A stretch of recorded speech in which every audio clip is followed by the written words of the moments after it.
What's going on, everybody? Welcome back to another episode of Cold Takes from the Land.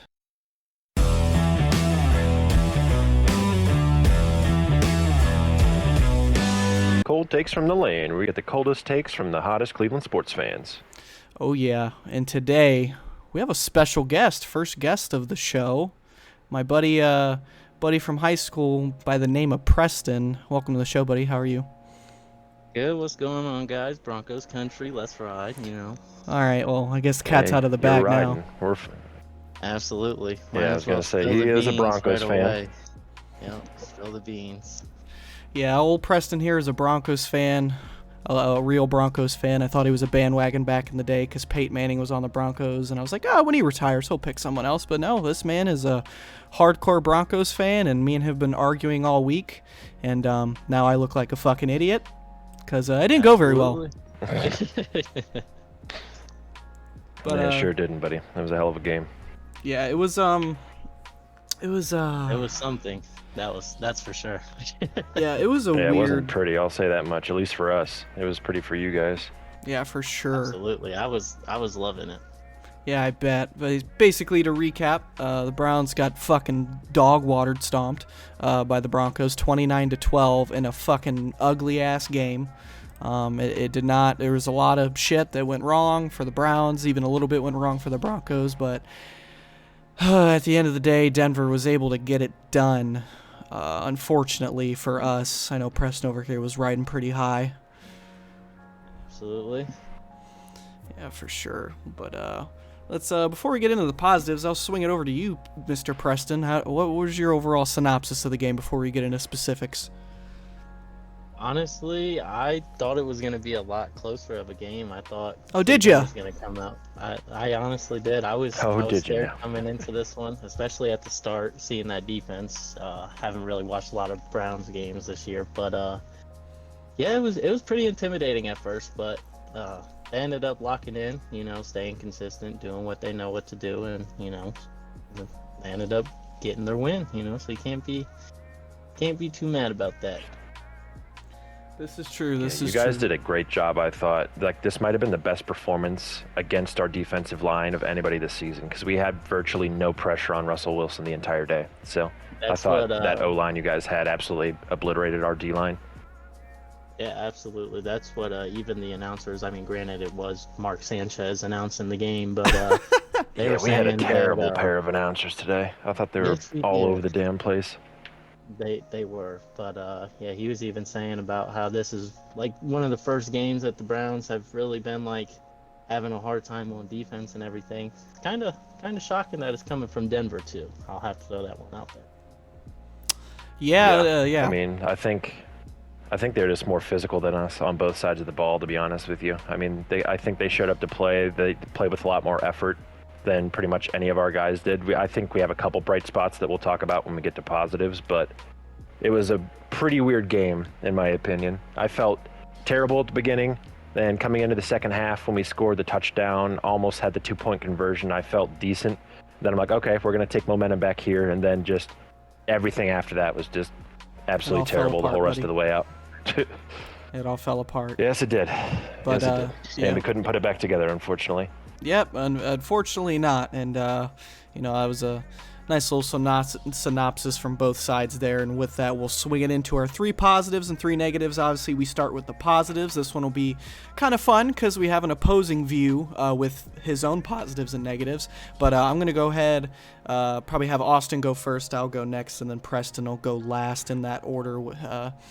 So, Austin, go ahead and hit me with your first positive. I know this will be a bit of a chore for us to find some. Yeah, it'll probably be pretty quick for the positives for us today, but my first positive was JOK. Out of everybody on the defense, I thought he had a hell of a game. He had a couple tackles for loss, 7 total tackles, 5 assisted tackles. He had the strip sack, or not a strip sack, but he had the forced fumble in the second quarter, I believe it was, that got us the ball back, which was awesome. Of everybody on the defense, I thought he was just really flying around there. He was giving maximum effort, and it seemed like he was the only guy that was interested in being up there in Mile High, to be honest with you. Yeah, for sure. I completely agree, and that was also my first positive, and my only, of course, it was real honest positive. If I'm being real, it was JOK. Obviously, like you said, 12 tackles, a sack, 2 tackles for loss. I'm pretty sure he still leads the league in tackles for loss, or he might be like 3rd or 4th or something like that. Yeah, he had another 3 or 4 today, which helped that case as well. Which for a linebacker is insane. He was out there even when the game was pretty much over. I remember he had where he absolutely like stuffed a run towards the end of the game, and he was still out there playing with that fire and energy. So JOK. Yeah, he got his sack at the end of the game in the 4th quarter as well. Yeah, he fucking killed it. And that's about the only guy I can single out that I can be like, yeah, you did good, buddy. I mean, I'll figure out a couple more things as we go, but for me, that was my only positive. To be honest, as a Browns fan, so I'll swing it. That was the first thing I thought of, so I kind of figured we were going to have the same one there. Yeah. All right, Preston, to go ahead and lay it on us. What's your first positive as a Denver fan? Alrighty. So I mean, I feel like we should just throw the obvious out there. I mean, the defense had shown up today. I mean, that's all we can really say. They had 4 sacks, 3 fumbles, a couple notable mentions. PJ Locke had 5 solo tackles, 1 sack, and Alex Singleton had 4 tackles, 6 assist tackles. They were hitting hard. Obviously, we took out your guys' quarterback in the early parts of the game, with that hard hit. Took out Amari Cooper with that hard hit. The one flag, which I'll get into a little bit later with one of my negatives, is that hit on DTR that got called with roughing the passer. In my opinion, I don't think that one was a pass interference. I'm gonna go ahead and just throw that one out there. But yeah, I mean, our defense, other than that, I mean, we showed up to play, and it obviously went to show at the end of the game. Yeah, definitely, and that was something we were talking about in the preview, is how you guys are one of the worst ranked defenses. We were ranked last against the run, 5th against the pass, had like 3rd worst points per game. This game was tailor-made for us Browns fans to be fucking disappointed, if I'm being honest. Yeah, we did not perform, because even Draven and I touched on this in our preview video, but we definitely underestimated your guys' defense, I thought, because in the 3rd and 4th quarter especially, I was kind of like looking at my grandparents because we were watching the game together, and we were all like, what the fuck is this? We weren't projecting this Denver defense to be this good. I know a couple guys on the team, obviously Pat Surtain II's an awesome player. I think I've seen Locke before, because I watched a couple Broncos games earlier this season, so I remember him. You're missing, who was it? Kareem Jackson was out this week, so he wasn't even out there, which we seem to be the kings of playing down to the competition, because we had a game earlier this year where we were playing Baltimore and they were missing like half of their secondary, and we ended up losing that game. So it's one of those weird ones where you just go out and underperform on our end. Yeah, we got a couple young studs throughout the defense. Yeah, they were Pat being Surtain locked physical. up Amari Cooper the whole damn day too. I mean, I noticed he was on his side a lot, but he pretty much shut him out of the game until they knocked him out of the game in the 4th quarter. He's been like that with all the star wide receivers. I want to say he held Stephon Diggs to only like 2 receptions and like maybe 24 yards, I want to say. That's just off the top of my head. I don't know the exact statistic. Yeah, but he's a stud. He's a stud, man. He's a guy I'd love to have on this defense. Yeah, you're not gonna get him unless you guys give us Myles Garrett. That ain't gonna happen. Yeah, that's either. true. But yeah, I definitely agree with P-Dog over here. Defense showed up. They were fucking physical, and little odd. A Sean Payton-led team was injuring our players, but I won't get into that.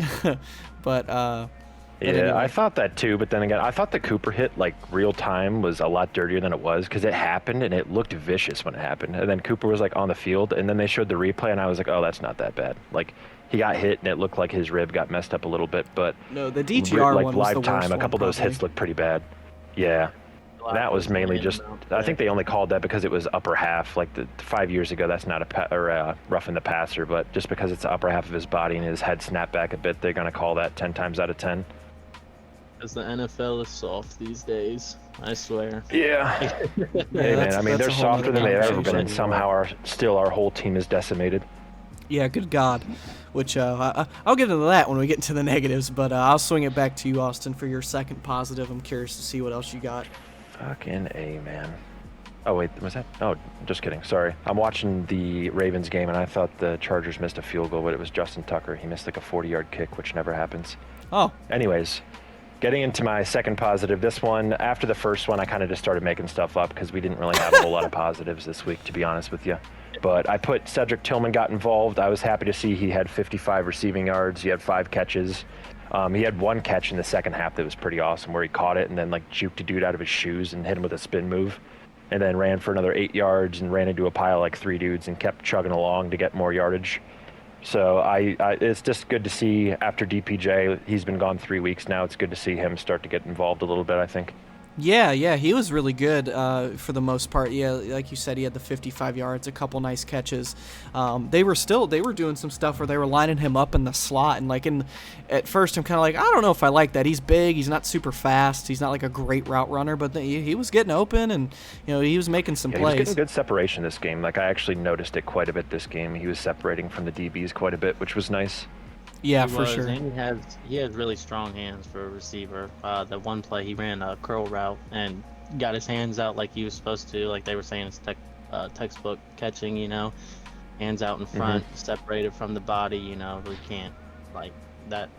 He did pretty well this game. Yeah, that was actually a problem we had with DPJs. He would try to catch with his body too much, not be as physical as he could be. So I'm hoping we can see some more of that out of old Cedric. Yeah, he was the only guy that was able to catch the fucking ball on our end today. Yeah, fucking Christ. Honestly. Yeah, I'll get into that as well. But, my second positive, I actually did think of a legitimate one. Jerome Ford was pretty good. He only got 9 damn carries, but with those 9 carries, he had 65 yards. He was good. He had the same amount of yards as Javonte Williams on half the carries, and he played pretty well. He had a couple nice runs. He was kind of slicing through the defense a bit, when he got the ball. So it's kind of nice to see him progress a bit. We were not liking him very much early on after Chubb got hurt, but he's getting better as the year goes on, and he's been playing pretty well the last few weeks. And he was like probably the only fucking high note on offense, outside of Tillman making a couple plays. So I did want to shout out Ford. He's playing pretty well recently.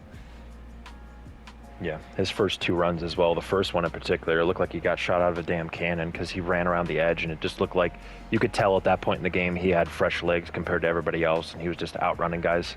Yeah, I think he's kind of getting his sea legs under him, so. Now that he's got some experience, starting and playing against some of these defenses, he's not as hesitant, and he's just getting the ball and exploding where he needs to go, no matter what. There, buddy. Yeah, I'm just dying. It's okay. This Brown's making me wither away, but he's exploding when he gets the ball, and he's looking pretty good. Now, obviously, 9 carries is a whole different fucking issue here, which I'm sure we'll also get into, but that was my other positive I was able to think of, and I was happy to see him play well. And I'll swing it back over to you, Presto, see what you got for your second positive over there as a Broncos fan. So my second positive is that the Broncos O-line protected Russell Wilson very well against one of the top defenses in the league. He was only sacked 1 time. Didn't do too amazing throwing the ball, 13 for 22, 134 yards, 1 touchdown, no interceptions. So it's not too horrible, but not the greatest. But the fact that we were able to keep him clean for the majority of the game up until the 4th quarter, especially against Myles Garrett, and that vicious D line that you guys have, that was a good positive going into this week, especially after some of our past matchups where that O-line has just gotten obliterated. Yeah, that was a big surprise for me. I really felt like, now obviously Myles Garrett did get injured in the game, so he kind of limited how much he could play, but even without him, Zadarius Smith, Obo Okoronkwo, the fucking flurry of defensive tackles we have, I would have thought we would have got a little bit more pressure, but like you said, Russell Wilson didn't play like the best game ever, but he made the plays he needed to, and he was pretty well protected. The offensive line performed pretty well for you guys. We were not able to get any damn pressure. Even Myles Garrett, in the snaps he played, was relatively quiet. I think he got 1 tackle for loss, and that was about it. Just during the game. Yeah, I thought Russ did a really good job too. Yeah, he I'm did sorry, a good Preston, job. you're good. Go ahead, man. Oh no, you're all good. Miles Garrett was getting chipped about 1 or 2 times about every snap that he was in. So I'm pretty sure the Broncos pretty much planned going into it to pretty much shut him down, and that would pretty much kind of open up a wider hole to victory for us. Yeah, for sure. Yeah, you guys definitely game planned well, and we're ready for the attack that Myles Garrett and this Jim Schwartz-led defense can bring, because did not look up to form. Obviously, we were missing some guys, but either way, you got to get better pressure, got to have a better presence with the front seven. I think, did okay in coverage in some spots in that middle portion of the game, but in the beginning and at the end, it just all fucking fell apart. And you said we did or them? We did. I'd say in the middle portion of the game, we were able to get a few stops. But then after that, like I said, the lack of pass rush was kind of starting to show a little bit, and guys were getting open downfield. And like he said, the offensive line played pretty damn well. I'd be pretty happy about that if I was a Broncos fan. Absolutely. Yeah, Russ did a killer job too. I thought he looked like fucking prime Big Ben out there, to be honest with you. Like, there were a couple times where I thought we had him down, and he would step up in the pocket and take off and get a first down, or I thought we had him dead to rights and he'd spin out of the pocket. So I thought he did a really good job of helping his O-line with keeping the plays alive. Well, you guys made him pay for it whenever he decided to scramble out. He got the first, but when he got punched out, fumbled it, turned the ball over, that was a major yeah, that was a wild play, because I thought 100% he was down. When I was watching that in real time, I was like, oh, he's down. I'm like, they're going to call this back. And then they showed it again, and I'm like, damn, his knee wasn't quite down. It was pretty impressive play for JOK to hop in there and knock the ball out from him. Yeah. Absolutely. Yeah, that was nice to see. Go ahead and swing it back your way, Austin, for our last positive. You got it, man. So I'll make this one quick. I just put Dustin Hopkins. I mean, he didn't have a ton of action, but made his first couple field goals, didn't miss any PATs, so another perfect day for him on a day where we didn't have much good to talk about. He was another consistent guy we had, so that was my third and final positive. Okay, fair enough. Can't really add too much to that. Dustin Hopkins is pretty nice. He's pretty damn good. They say never trade for a kicker, but damn it, we got a good one. Yeah, it was the best trade we made all year, honestly. Yeah, we got the better D-Hop than what some at this point wanted. You're not kidding. But my last positive is this might be the first NFL game where I enjoyed commercials, because that stopped the chaos. So that's my last positive. Is there was some breaks in the action where I was watching ads about fucking whatever was on the screen, and I was able to look at it and not fucking die while I'm watching the screen. So that was my last positive. The commercials were a nice break. They were like a cigarette after a long day, and I definitely needed some of that. See, I was ready to get it over. I hated those commercials, man. It feels like there's like twice as many commercials as there is actual game time you watch. But I was like, just put me out of my misery. Let's get these commercials over and end this game. Dude, yeah, in all seriousness, like me and Preston, we were on like a FaceTime call for a good bit of the game, and fucking there was like, it went to commercial, and then like 2-minute warning, and went to commercial again, and then next play like someone got hurt, and then it went to commercial, and it's like, Jesus, dude, like, can we watch the game? I'd rather just look at the sideline than this shit. Man. There were a couple times where they were like 10 seconds away from ending the quarter, and they would cut to commercial. I'm like, bro, we have 10 seconds left in the second quarter. Like, fucking wait till the end of the quarter break. Like, I just don't understand. Yeah, it wasn't good, but as you could tell, that last positive was a bit of a joke, because I don't got anything else positive I want to talk about. I want to rip this team to shreds, so fucking Preston, you just shit on our grave with your last positive, please. Right, so I got, we played well time managed football. We held the ball for 33 minutes compared to you guys. You guys held it for only 26. I know it's not too much of a difference, but those few minutes are make and break moments during the games. A lot of those minutes on our end kind of came towards the end of the game, because they pointed out like midway through the third quarter we were only at like 15 minutes of time possession. That was something they pointed out. They were like, normally Cleveland's really good with this, but they have really not been great at it today. So yeah, even though the numbers are close, you're definitely right. A lot of DTR 3-and-outs in that first half. They kind of controlled the ball and did a really good job with keeping things on their side. Oh, yeah. We also spread the ball really well. Russell Wilson threw the ball 22 times, as I mentioned earlier, but we also were able to run the ball 25 times. So kind of kept things even. I did just want to go ahead and give a special shout out to Adam Trotman, though, with that ridiculous touchdown that he had with the knee down on the sideline with his ass up in the air to secure the touchdown for us. That was a nice one. I just had to make sure he got that recognition out there, because that is a once in a lifetime catch that I think that you'll see. Yeah, I like that. That was clearly, I think that was a little jab at me because we were watching that. I'm like, no way, he's out of bounds. Yeah, he's out of bounds. It was. That's what I said. I was pissed when that happened too. I was tweeting. I had a bunch of angry Denver Broncos fans in the comments. They're like, "You're clearly blind." I'm like, "Bro," I'm like, "I fucking give me a break." I'm like, "It's like a snap play." I'm like, and from my angle, it looks, even on the replay the first couple times until they got the one specific angle, it looked like he was out of bounds, clear as day. Yeah, they didn't show the good angle until after it got overturned. And even then, when they showed the good angle, I was like, you called it as a non-catch. So like, I've seen way worse plays than that not be overturned. So I didn't think there was a chance it got overturned. Yeah, even Preston, I think you said that too. You're like, I don't know if that's going to be enough. I think he caught it, but I'm not sure. Yeah, that's what. Yeah, it's just one of those those plays, like, when it doesn't go in your favor, you're going to be angry regardless. But as a Browns fan, I was like, come on, man. I'm like, they called it in our favor, and somehow, like, how is that something that you can see and be like, oh, that's a definite catch? Yeah, for sure. I definitely. But not like it matters. If we would have lost by 7 points, it would have been different, but we lost by 17. So at the end of the day, that wasn't what did us in. Yeah, there's a lot of things that did us in, with that. It sounds like a good transition to start fucking ripping this team to shreds. That sounds pretty good to me. I have a feeling I know where you're some of it, and I'm kind of interested to see what your first negative is going to be, because I don't know if we're going to completely agree on some of these things. All right, buddy. Well, I'm going to get into it first, if you don't mind, if I take the reins here. Yeah, go ahead. Take it away. All right. My first positive, this fucking QB play. I'm over it. Fucking put Joe Flacco in. You said positive? Fucking negative.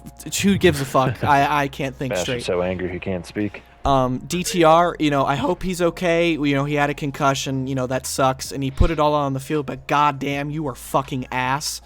Fucking miss balls on the wrong side of receivers' bodies, under-leading balls. He started playing a a little better in the second half there. He threw a few great slants. I hope you can do that as a fucking NFL quarterback.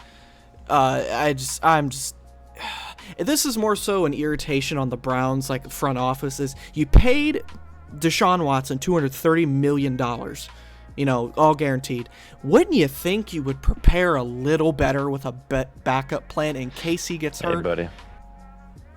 Bengals did the same thing. They got fucking Jake Browning out there now. Yeah, fuck. That today I seen. Yeah, he played okay. They actually were competitive with Pittsburgh. Can't say the same thing about DTR. He was ass. I watched him. DTR played better. I watched like a good 3/4 of that game, and Browning was absolute ass. He had 3 picks that were dropped, like hit dudes square in the hands, and they just dropped them. Well, fuck them both. That's what I say. And I will defend him a little bit, because when PJ Walker came in, bro, like even. I'm getting to PJ Walker, buddy. I'm getting to him. Don't you worry. PJ Walker is fucking. He is unplayable. DTR looks like a fucking all-pro quarterback compared to fucking PJ Walker out there. Don't you worry. This is my next point. DTR didn't play very good, but you know what? He's a 5th-round rookie. He makes some plays here and there, and he uses his legs well, and I still think he can develop into a good backup. He's just not ready. He is not ready now. Anyway, then he gets hurt, and fucking PJ Walker goes in the game, and my brain immediately goes into shutdown mode. This fucking guy. How do you throw 13 passes and your QBR's a 1? Like, how? How do you do that? I can fucking do better Somebody than that. tweeted, I like that he's trying to be consistent because he only played 1 quarter and almost turned the ball over 2 times. So, like, I like that he's trying to turn the ball over the same amount of times in 3 less quarters played than he normally does. Yeah, I hope Joe Flacco is ready to go. Like, because goddamn, like, it's not good. I want to see, can we send PJ Walker to Alcatraz or something? Like, I don't know. Yeah. Like, I would have left his ass in Denver. You guys can have him, sign him to the practice squad or something. fucking. I'm all good with that. Yeah. You're all good with Jared, and Russell Wilson. Yeah, you know what? And this may be me being a little spoiled because as much as Baker Mayfield was up and down and whatnot, and Deshaun Watson's been up and down, they are both worlds better than QB play we had in the past. And this feels like 2015. Like it's just like, wow, these are our options: shitty and slightly less shitty. Like what the fuck? Like what is this? Yeah. So I'm hoping DTR too. Again, I'll defend him a little bit because he had a bunch of fucking drops too. Like Njoku forgot how to catch the fucking ball today for the second game in a row. Oh, I'm getting to that. I'm getting to that too, buddy. Don't you worry. Yeah, my rant's over with. I fucking put Joe Flacco in, sign fucking Nick Foles, Big Dick Nick 2. You have him be the third string. I don't give a fuck. Just get PJ Walker out the building and get DTR in the training room immediately once his head's done being fried. So that's my first negative. I'll swing it to you, buddy, old pal. Yeah, that's fair, man. I mean, during the game, I was kind of tweeting some of the same stuff on our account. Like it was just.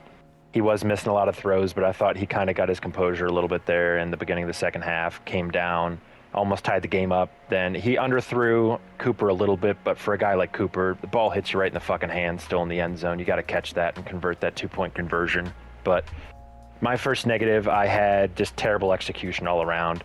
We had the Harrison Bryant freaking muffed snap where he turned it over in good field position to the Broncos. The end around play where fucking Pierre Strong just drops it right into the fucking lineman's hands pretty much. And just, these guys just weren't coming to play today. I was not happy with the effort at all. It seemed like none of the guys wanted to be there. And part of that's on coaching too. I don't know if Swartz and Stefanski and the boys didn't have them ready to play, but I thought it was just piss poor execution all the way around this week. You're fucking jerking it in the meeting rooms apparently. I don't fucking know. I don't know. Yeah, and the sacks too. I couldn't believe we allowed 4 sacks to you guys because, to be honest with you, I know I watch quite a bit of football, and I don't think I can name a single person on your guys' D-line after you made the trade to get rid of freaking what's his face. Didn't you train Gregory to the freaking 49ers or something? And yeah, they traded Bradley Chubb last year too. And Chubb, yeah. So I couldn't name a single guy on that D-line, and you guys were freaking down our throats all day long. Yeah, we got some speedy guys off the edge, like with Nick Benito. We got a couple other guys. President said, "Hold on, bitch. Let me tell you who's on our line." Like Baron Browning. Yeah, DeJuan Jones got toasted a couple times, and he's been a stud for us. So I think there was a play in the end zone where he got beat pretty bad by one of your edge rushers. Yeah, those we got some. Like I said earlier, we got some quick guys, quick young guys that we got some studs going. Hey, man, good for you guys, because, 5 weeks ago, they were talking about a fire sale before the trade deadline. You guys, everybody was open for trading, they said, including Patrick Surtain. So to go from that to 6-5 5 weeks later is pretty incredible. That's what I'm saying. I feel like Cleveland came they came in underestimating Denver. I felt like they probably thought we were on like a high because of the past games that we've won, because they've been against bigger teams, like we were talking about a little earlier before we started this, like against Buffalo, Kansas City, Minnesota. We're able to clutch up those games. Now we're able to clutch up against Cleveland. So I feel like they just came in underestimating it, feeling like they kind of had a walk in the park kind of game, and ended up kind of punching them in the mouth, because like you guys were saying, they were sloppy, didn't really look like they were really wanting to be there, and didn't really have that spark that, usually that team usually has, especially being 7-3, well now 7-4, but. Yeah, we've had like very similar trajectories, I think, between the Browns and the Broncos now that I'm thinking about it. Like, neither offense is really that potent, but our run games have been pretty good, especially in our case with missing Nick Chubb, I think, who's the best back in football in my opinion. But our ways to victory are very similar. We kind of lean on that defense. We run the ball a lot. We try to out-physical the other team. And in the games I've watched, I've looked at some of the stat lines for Wilson too. He's not throwing a ton. If he throws under 30 times a game, I think you guys have a better chance to win, which you did today. And he's not throwing for a ton of yards, but when he gets in the red zone, he converts. And he's not turning the ball over much. I think he's only got 4 interceptions and maybe 1 or 2 fumbles, which for being 11 games in is pretty incredible. So it's a weird way to victory that we have, but it seems to be working for both teams so far. Yeah, that's what I was just getting ready to say, is that they kind of Denver this year, honestly, not even just against Cleveland, they really haven't been pushing the ball downfield. I mean, if you look at Russell Wilson's numbers, it kind of just shows, with his yardage and everything, not really chucking it deep, but, with us just dinking and dunking it, kind of getting those 5 to 10 yard pickups, then occasionally dropping that 25, 30 yard bomb, to Cortland Sutton down the sideline or something. We got a good system going, especially with our running backs that we have now with Javonte Williams and Samuel P. Ryan. Yeah, he's a stud, man. I mean, with Peyton coming in there too, I think he kind of turned the culture around pretty quick. And even with Wilson, he was like, listen, the shit you were getting away with last year is not going to fly. And I know Russell Wilson kind of didn't want to run the ball a lot last year, but he he almost had a touchdown run on that freaking read option play. And he had a couple other plays where he gashed us with his feet. So the fact that Sean Payton kind of got him back to playing like the old Russ definitely is going to bode well for you guys. Oh, yeah, absolutely. Yeah, Preston, I'm curious to hear what your first negative is. We haven't gotten to you yet, and, it's a game where it was a lot of positive for you, so I'm curious to see some of your flip side opinions on that. Yeah, absolutely. I mean, like I've expressed, obviously, any win is a beautiful win, but, there was still some sloppiness, some things that we needed to clean up during that game. And the first one I wanted to touch base with you guys on was us not being able to hit on our third downs. We had 14 third down attempts. We only hit on 6 of those. And not even just this game, the whole season, we have only hit on 38% of our third down attempts. So that's kind of been our downside this season, is not being able to convert on those third and shorts, especially. Those are what's really killing us. Yeah, for sure. Yeah. I think a lot of that was in the middle portion of the game where Cleveland was kind of getting into it a little bit, where at one point it was, a one-score game. We were able to get you guys off the field in a couple situations that just were just either you guys had awkward execution or just called a weird play or just missed a throw or just had a run get blown up. So I definitely agree with you there, as we watched most of the game, together, at least in spirit, and we were. Oh, yeah. We were able to get you guys off the field in some spots, especially in that middle portion of the game. I wish I would have continued into the fourth quarter, but I definitely agree with you there. Yeah. And I'll get into my second negative. Or wait, did you do yours yet? Can I go? Yeah, I'm sorry. I thought you did. My fault. You're good, you fucking bitch. No, I'm just kidding. But my second negative is it's kind of similar to yours. It's just I said specifically not necessarily bad execution. I just said sloppy football, even though you could argue that's the same damn thing. But we're gonna have similar points. Just sloppy football, and I'm going to say from an execution standpoint and a play calling standpoint, I'm going to combine them together. I think Stefanski was getting way too cute out there at times, trying to scheme up some stuff. I know you got backup QBs in there that can't offer you much, but I feel like sometimes you just got to stick to what you're good at. Like I said, Jerome Ford at 65 yards, was averaging 7 yards a carry, and he got the ball 9 times. And the game was not out of reach until the fourth quarter, so you can't hit me with the bullshit of, oh, we were losing, so you got to throw the ball more. Fuck off. It was a close game up until towards the end, even though we went down pretty bad early. When we were running the ball, it was working, and majority of our drives that went anywhere, it started with the run. So I think Stefanski was getting a little cute in some moments, trying to, make some things happen, and it wasn't working. And then on top of that, even when things were going well, we were dropping passes. We had 5 goddamn fumbles. That should never happen ever. With the Harrison Bryant one. People were coming for Stefanski's head on that freaking Pierre Strong fumble too, and that's where I was kind of I don't necessarily agree with the whole Stefanski thing. I get the whole being cute thing, but it's not fucking Stefanski's fault. The guy comes in and fucking fumbles a goddamn, if he makes it over that end around, he beat the first guy and he probably has a good 10 yards there. No, so it's not Stefanski's agree fault. with the guy you. Can't hold on to the damn ball. Yeah, I agree with you there. I even have Preston to attest to that. When that play happened, Mark Sanchez was like, I don't get how Stefanski calls that play. And I'm like, he fucking dropped a pitch. What he was beside himself. And I'm like, he's like, I think he's getting too cute. And I'm just rolling my eyes. I'm like, shut the fuck up, bro. I'm like, you're the butt fumble guy trying to tell somebody else they're getting too cute on offense. get over yourself. I agree in some spots that I did think he was like just trying to do a little too much and overthink himself. That touchdown drive was incredible, though. Even the 2-point conversion, he had it. Like, he called 2 great plays back to back, and fucking Cooper just couldn't hold on to the damn ball. Right, but what I'm saying is a lot of the drives that went well, it still started with our foundation, which is running the football. I don't give a shit if we don't have Nick Chubb or not.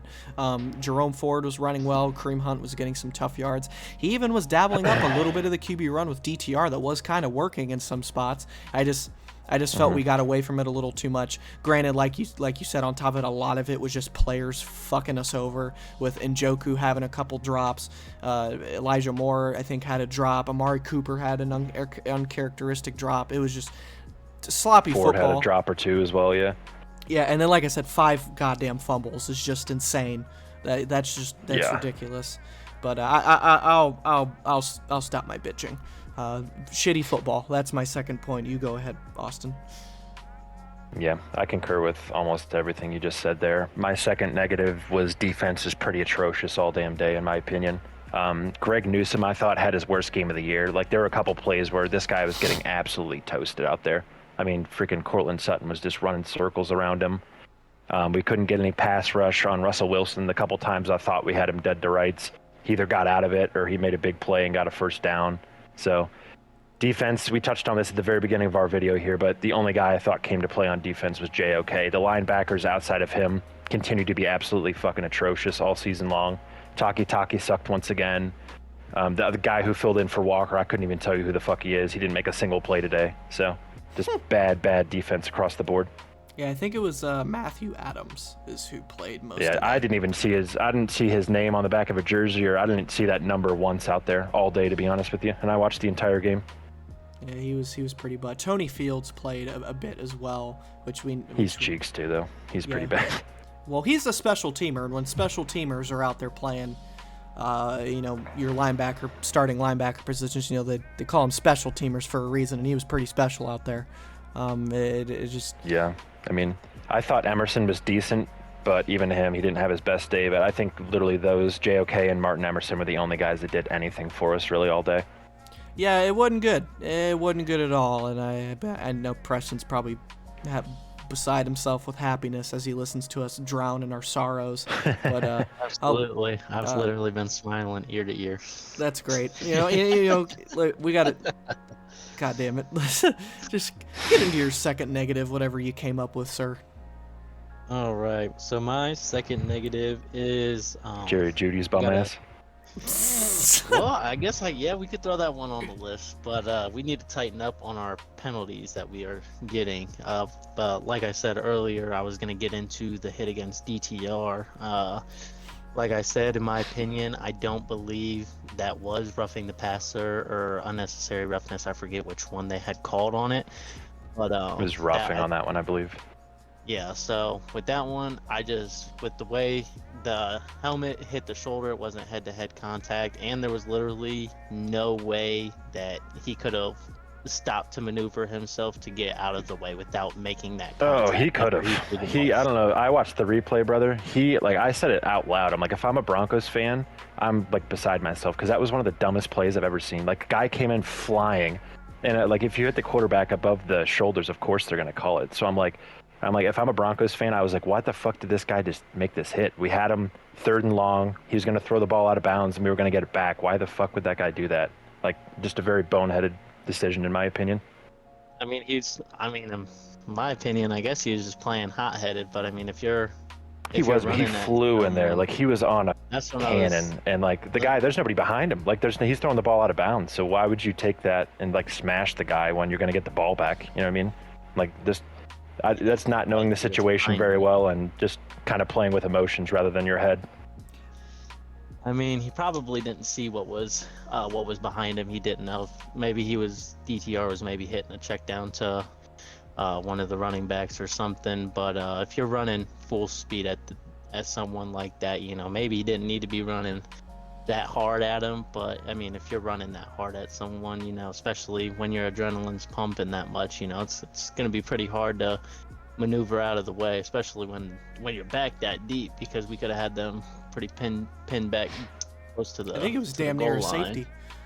Yeah, it almost was. Yeah, that's almost. what surprised me more. Like, if he tried to pull back, I don't think they call it because he just straight up ran through him. And I think that's what they saw. They're like, man, if he tried to like ease up a little bit and like maybe didn't hit him flesh like right on, I think they probably wouldn't have called it. But I'm kind on of the in the replay, middle. it looked even way worse. Yeah, I'm kind of in the middle. I agree with I think both of what you guys are saying makes sense. Like on Preston's side, like it is kind of just a football play. He didn't lead his crown. I completely agree with that too. Like I don't like because I want it to be to where that's not a roughing the passer call. But I'm like in today's NFL, if you're gonna call it, like that's 100%, 10 out of 10 times a roughing the passer call, even though I don't agree with it. Right, and that's why I was kind of saying I was in the middle. Like I agree with Preston that it's kind of hard to slow yourself down when you're in the middle of the heat of a play and you got your adrenaline pumping. He didn't hit him in the helmet, but on the flip side of that, he didn't get to him until late though. Like that was a late developing play, and he didn't really start sprinting until like a good 4 or 5 seconds into that play. Like God damn it! If you let me say it, I'm really trying to agree with you too, brother. No, you're good. What I was gonna say was he did fucking he creamed him when he really didn't have to. Like he hit him hard as fuck. Like when he even though it wasn't helmet to helmet, you can kind of argue he probably didn't need to fucking kill him.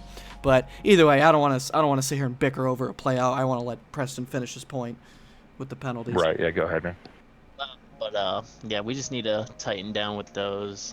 Today we had 8 penalties just against you guys, and we are actually have the third most penalties this year, coming in at 54 penalties this year. Oh wow. Jeez, yeah, so and a lot of those are actually those dirty hits. A lot of them being from Kareem Jackson. That's why he's on his second 4-game suspension this season, and we're only in week 11, and that's 8 games. So what you're saying is your team is trying to kill people. 4 guys miss half the year. I guess so. I mean, we just fucking hit people. I mean, that's we may lose, but at the end of the day, your back's gonna be hurting after playing against Denver. He said, if you beat us, we're taking you with us. Yeah, Kareem, the one that he got suspended for, I didn't honestly think was that bad. Like a couple of his hits were definitely kind of the same situation as the DTR hit, where it's not really that egregious, but I'm I think there were enough of them to where they were okay, got to pull this guy out for a couple games. Oh yeah, he definitely had a couple dirty ones. I am just honestly surprised that they reversed that call against PJ Locke against that hit against Amari Cooper, because that one, not saying that it was or anything, but with the way it looked coming at it full speed, that one looked like it was. That one looked a little rough right there. If I was it did look bad. He got up from that one. Yeah, it did, and he didn't really. He kind of was writhing in pain for a minute there. Yeah, we're losing this shit. Fuck this. I'm done. Pretty much. Yeah, that's good. Yeah, God. Hopefully he's good. But I definitely agree with both you guys on the point. That was a good hit, though. That was another clean hit, I thought. Yeah, I don't think he hit him too bad. On real time, it looked pretty brutal, but then they showed the replay, and you're he really just kind of got him with the shoulder more than anything. I think he got his rib. It's one of those old modern day hard hits that you used to get back in the good NFL days when there weren't pussies playing in the fucking league. The fly that's just a clean middle of the field hit back in the day. Yeah, I remember when all the rage on YouTube was the hard hit compilations you would watch with a fucking hardcore rap or rock song playing and just people getting fucking speared. You don't see that shit no more.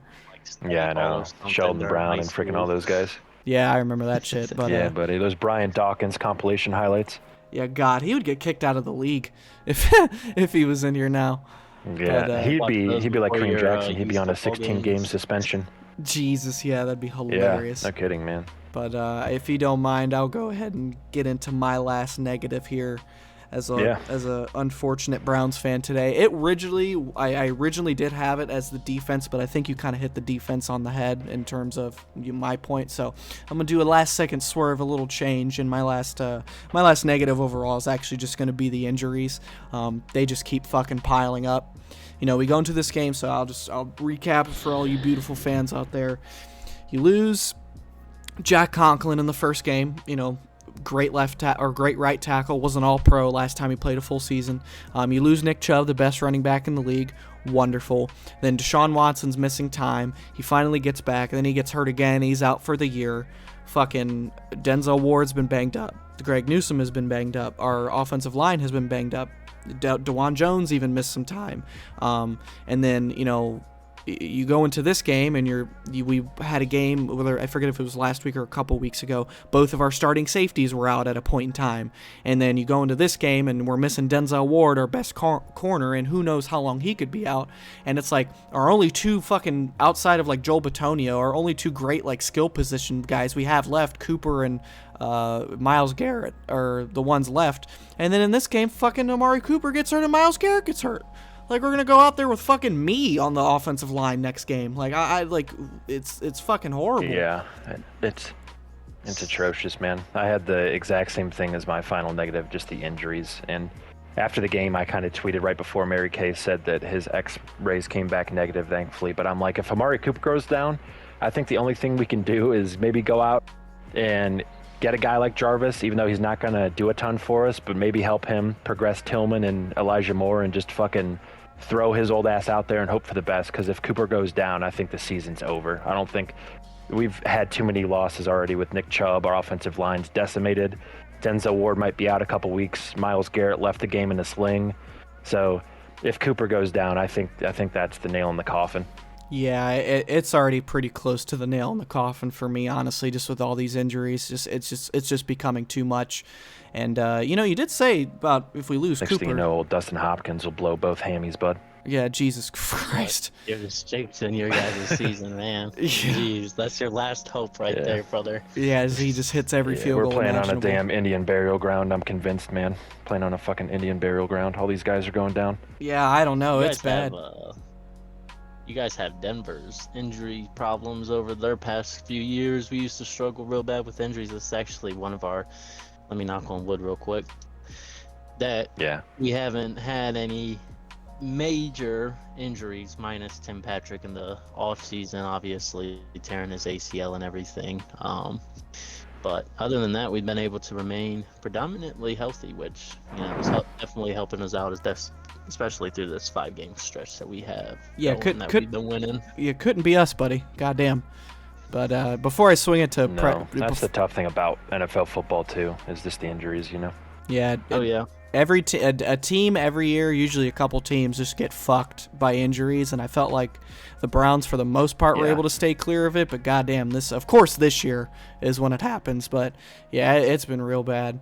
But before I let Preston get into his final thoughts and our final negative of the video overall, you did say if Cooper goes down, it might be over. I don't know, buddy. Marijuana did just get legalized in Ohio. Let's see what Josh Gordon's up to. I wonder what he's up to. Oh, God, bro. He's probably joining Aaron Rodgers in a fucking bunker out there somewhere. Probably. Yeah, good God. I don't know. He probably rejoiced on November 7th. If he came back, bro, and Joe Flacco was throwing dimes to him, like, that would just be the way that the Browns would win a Super Bowl. Like, we'd go on a run. You know what? If we can win a goddamn Super Bowl with fucking Joe Flacco at quarterback, I'll fucking take it. I don't give a shit.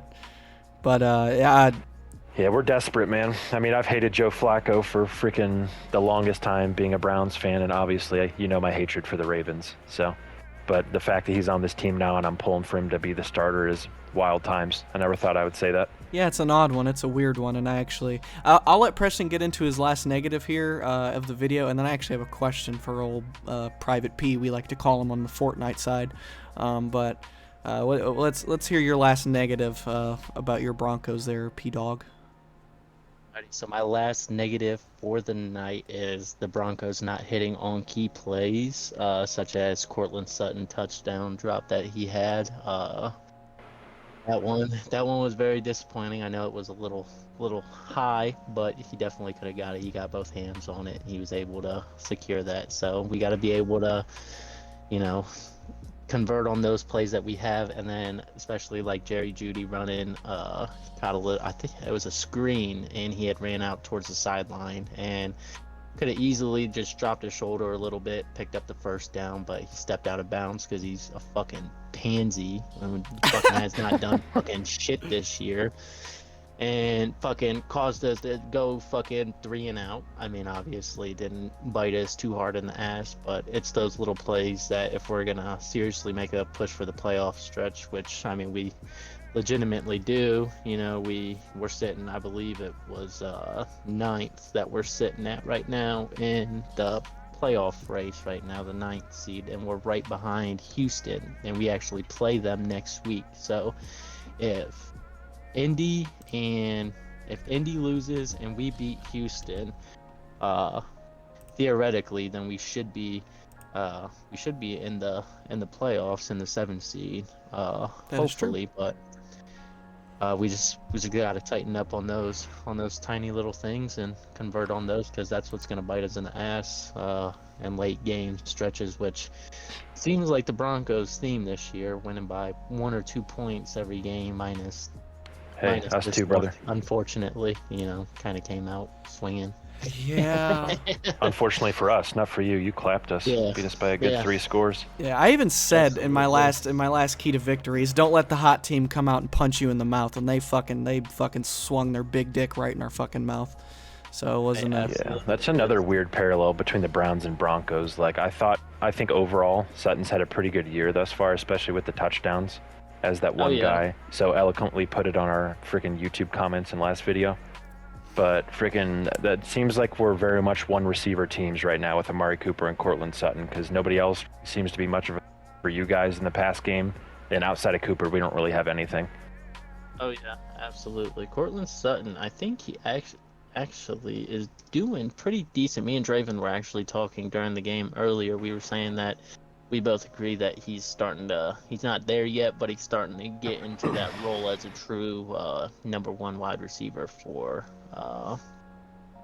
Denver. Yeah, he's playing really well. He's killing it, man.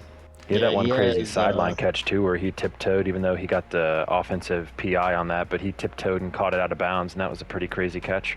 Yeah, he has 48 receptions for 560 yards and 8 touchdowns on the season. So yeah, definitely. Which the way Russ has been throwing it, like not bad, because he's not throwing for a ton of yards anyway, like we touched on. I think he's averaging pretty far under 200 passing yards a game. So with him only throwing for like whatever it is, like 180 a game, pretty much, like to have that many yards and that many touchdowns isn't bad, since they're not airing it out. Yeah, for sure. You hear it, fucking angry Broncos fan? We're giving Cortland Sutton love, you fucking milk dud. Yeah, I don't understand that, dude. We were literally praising him. Like, I would love to have Cortland Sutton on this team.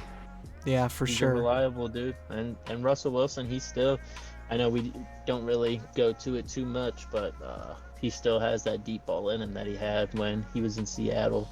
I think he's starting to get back to those ways. I think he's starting to adjust to the Denver culture, he's starting to get things under control. Him and Sean Payton are starting to finally click on things, starting to maybe hopefully get that Drew Brees, Sean Payton connection, hopefully keep Russell Wilson for a couple seasons. If he's playing like this, I definitely would not mind it.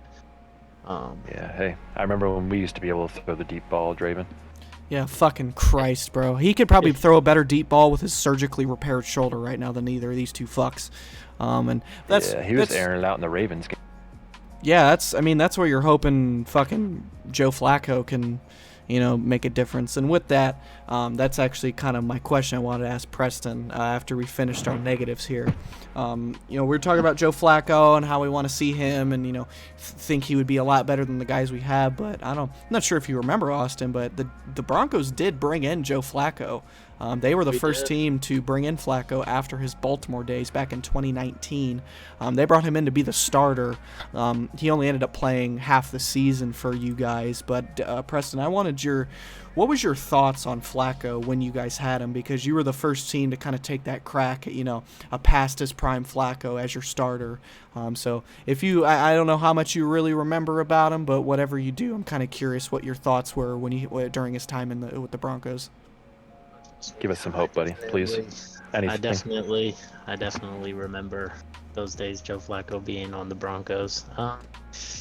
That was just a shitty era for, the Broncos with their quarterback situation. We struggled so hard trying to find someone to come in to replace Peyton Manning, and it took forever to find that guy. And honestly, we still don't even know if we have that guy. And I think he was. I want to say he was competing against Brock Osweiler for the starting job. It was him and Brock. Oh yeah, that was the year where you guys brought back Brock. Yeah, that's true.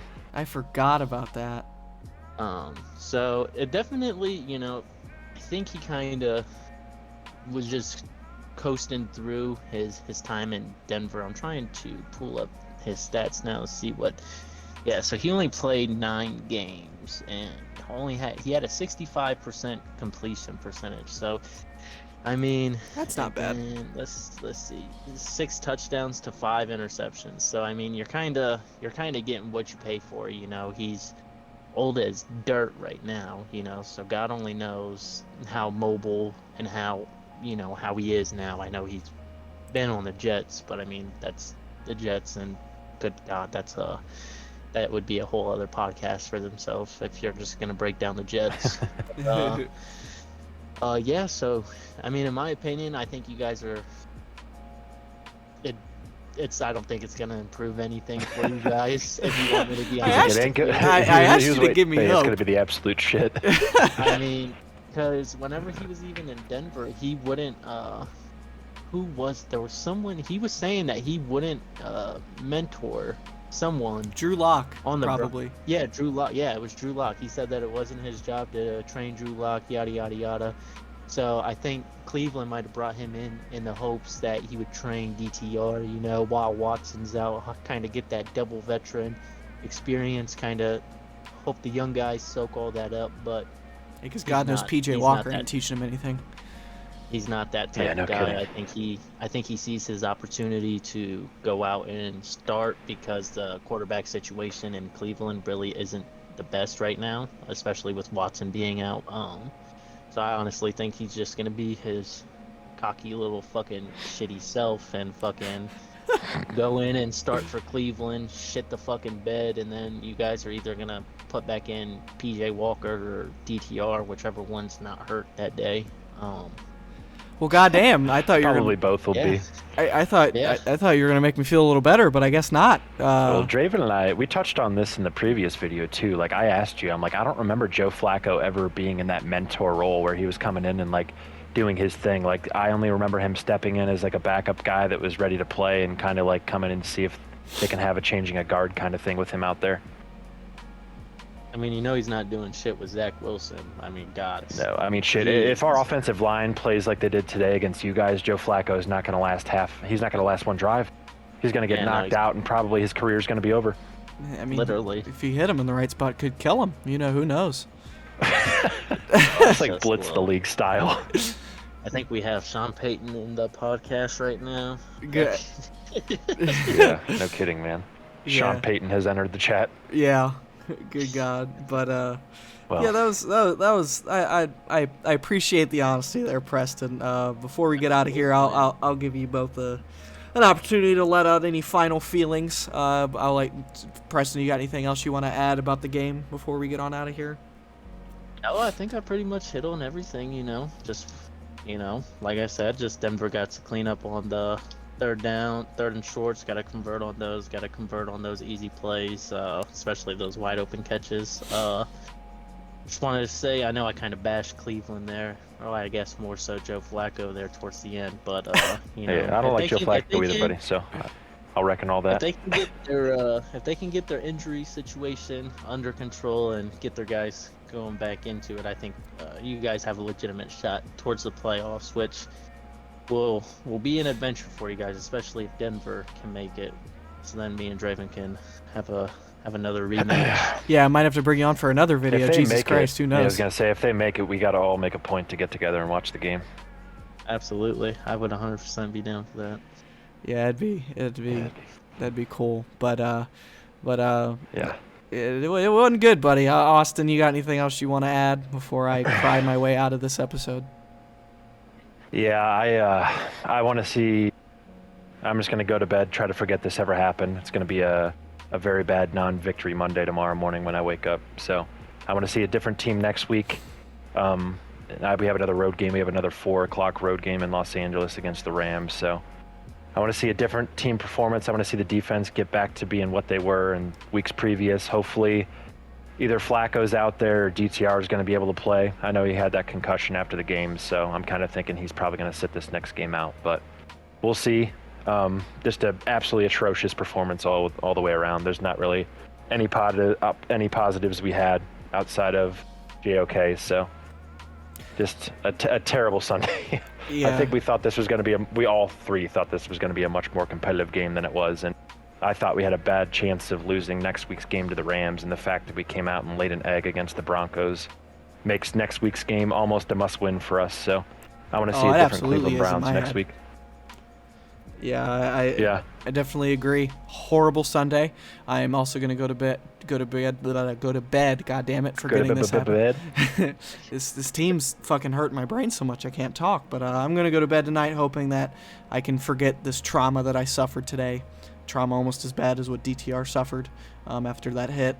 But you know, it was bad, buddy. It was one of those that was so bad that like I'm almost like I'm mad that it happened, but I'm like it's one of those that's like there's no fucking way we could play as terrible as we possibly did today again. Yeah, hopefully not. And we will see as we are traveling to face the Rams next week, as you said.